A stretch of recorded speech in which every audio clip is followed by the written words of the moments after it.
I think for many young professionals in the arts, the idea of starting off as an early Sunday morning newsreader, camping out in the executive office to get some sleep. Nick, all my best stories. Yeah, and but over the course of a decade, working your way from that up to the very top of the company seems like a dream journey. I thought it would be a nice way to start with perhaps you just reflecting back on that journey and talking to us maybe about some of the key decisions, people you met along the way that were important to you, going from that very humble position at the beginning, right, working up to the top of a company. Well, keeping the football analogy going, I've got a season ticket at Gillingham, so nobody can hold that against me.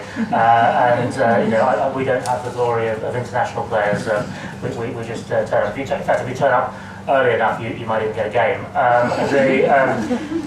Even in my peak physical condition. I think that winding all the way back, I was very lucky when I was at school. I always knew kind of the area I wanted to work in. I was always fascinated by radio, and I started off actually before I joined Classic FM at the local radio station down in Kent, where I come from, and I made the tea, I did the traffic and travel bulletins, and was very lucky that by the time I'd finished my A-levels, I was kind of reading the news and doing some news reporting there, and I got lucky. And one of the things I think I've always taken with me right the way through my career, but you do get lucky, but actually you make your own luck. And there's a great thing someone said to me that, being in the right place at the right time is never an accident. Actually, you can do things in your career that make success more probable, or make the journey that you want to go on a little bit more probable. But it does mean that you probably have to put in quite some hours along the way. So I was very lucky. The opportunity came up when I was at university in Hull studying politics to do some news reading at Classic FM.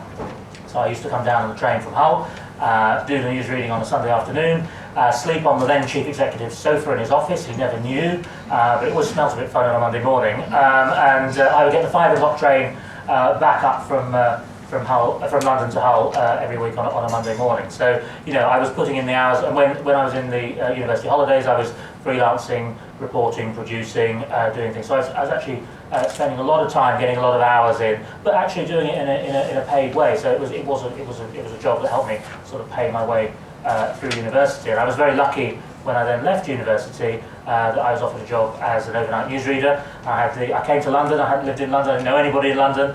I came to London. I used to work a shift pattern that was 11 p.m. till 9 a.m. 4 nights on, 4 nights off. So it wasn't the greatest way, and I worked on my own all night, so it wasn't the greatest way of making friends, I have to say, but it was, because my weekends would be sort of Tuesday to Friday some week, and just as everyone else was breaking up on Friday night for the weekend, I would be going back into work for a long overnight shift. But I think also one of the things I'd say is about knowing what you're good at and what you're not good at, and being very reflective all the way through, and actually, I was an adequate newsreader, but I was never going to be a great newsreader.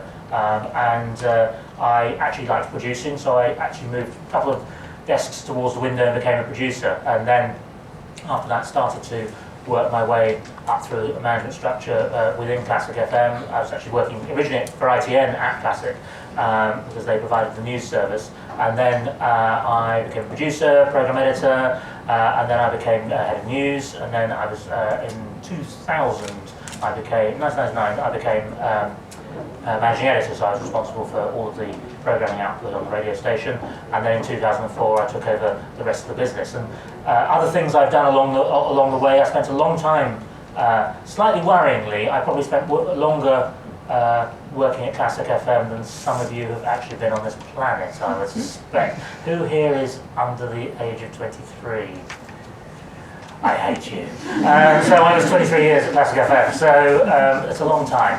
But I had a great time, and I think one of the things there was I got loads of opportunities. I worked on a number of other radio stations. We had a jazz radio station at one stage. Believe it or not, I looked after XFM and Choice FM, which was our hip hop and R&B station for a period, which surprised some people. I looked after our stations in Manchester and Glasgow at one stage. And we launched Heart TV and Capital TV, and I looked after our Enterprises division, so we had a magazine and book publishing and record labels, so there were lots and lots of things, and that's what kept it interesting, exciting there.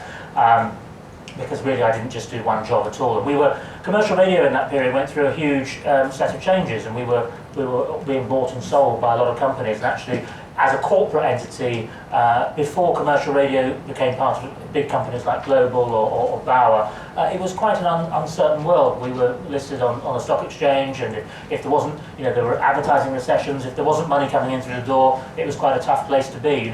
People had tough times, and we were sometimes didn't have quite enough money, so we had to change the structures of people working in places, and that was tough. So I learned a lot in that period. I learned a lot about working with people and being a manager, and that was something. So then, just over a year ago, I was rung up by a headhunter, and they said there's the Chief Executive of the Arts Council job is available, and I actually thought, that's a job that I'd be quite interested in doing. And I'm not somebody who's been a serial botherer of headhunters. I didn't, don't go for loads of interviews. In fact, when I talked to the headhunter, she said to me, we don't really know you at all. We know you see your CV, we see your name on things, but we've never had a conversation before. And I said, I didn't really feel that until I found a job I really wanted to do somewhere else, I wasn't going to sit and waste my time and their time going for interviews. So for me, it was very much knowing what you want to do. And Arts Council England is an absolutely fantastic place to work, which we can probably talk more about.